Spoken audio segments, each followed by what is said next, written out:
Hi! A blessed morning! It's me again po, Miss B. I'm a structure survivor po na patuloy na lumalaban sa hamon ng buhay sa kabila ng aking karamdaman. Tara po, samahan niyo po ako sa ganap po for today na kung sa English nga, a day of my life as a structure survivor.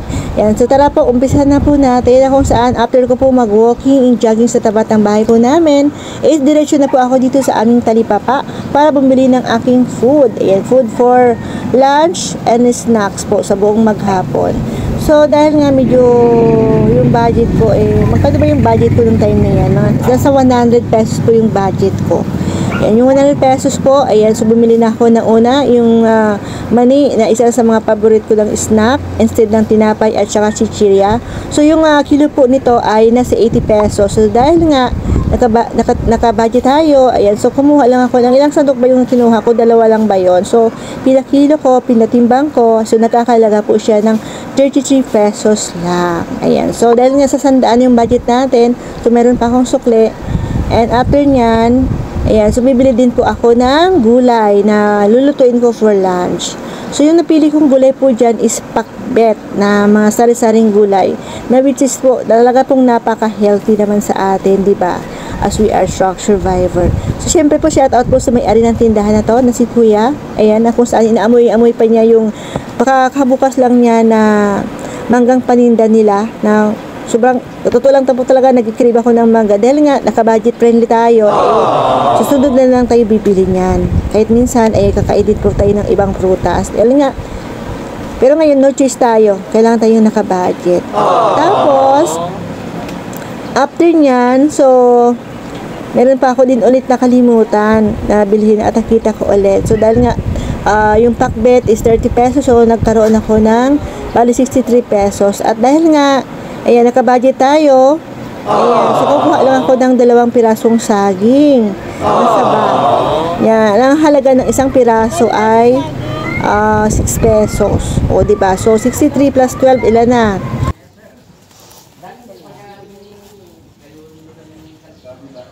Be, 2 saging, magkano to? 100, meron pa akong 25 na saving. So, ngayon, so dahil umaga naman, magkape tayo. So, after nun, dumaan po ako sa sa bakery. Bili ako ng tinapay. So, bumili ako ng pandesal para mang sausaw doon sa black coffee. Yan. So, minsan po sa black coffee ko, naggagatas po ako. So, nilalagyan ko po ng gatas yung black coffee ko.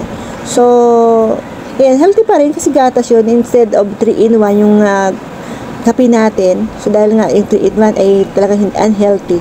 Huwag na tayo mag-3-in-1. And dito naman sa banda na to, tanghali na. At hindi ko na po na-videoan kung paano ako magluto.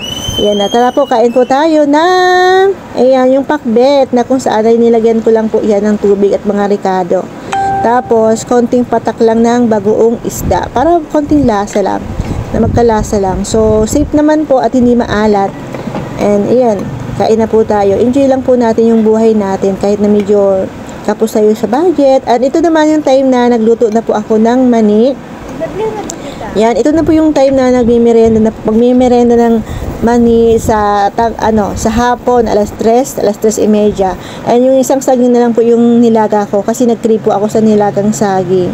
Yung isang piraso kanina po, yan, ng umaga ko po yung kinain ng time na merienda naman po sa alas 10, ganon. So, ayun nga, di ba, yung mani naman po talaga, napaka-healthy po niya sa atin bilang isang structure survivor.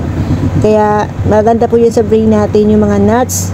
Isa na po yan sa mga paborito kong snack. Instead ng tinapay, instead ng chichirya, o kaya, ano pang mga pwedeng i-snack natin yan. Mas maganda po yung simpleng snackan natin, pero napaka-healthy, maganda po yung benefit sa katawan natin. So, totoo lang po kasi, bilang isa akong structure survivor, hindi po biro yung pinagdaanan ko sa recovery ko po. Kasi, so, totoo lang po, nagkaroon na po ako ng second stroke nung time na, yung araw din na po yun, nung na-stroke po ako nung una.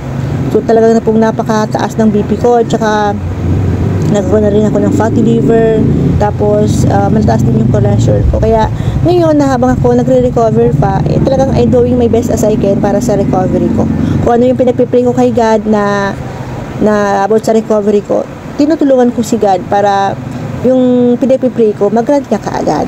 Sa mga kapwa ko, structure survivor, isa lang po masasabi ko. Basta tiwala lang tayo kay God at sipagan natin sa mga exercise na ginagawa natin sa araw-araw.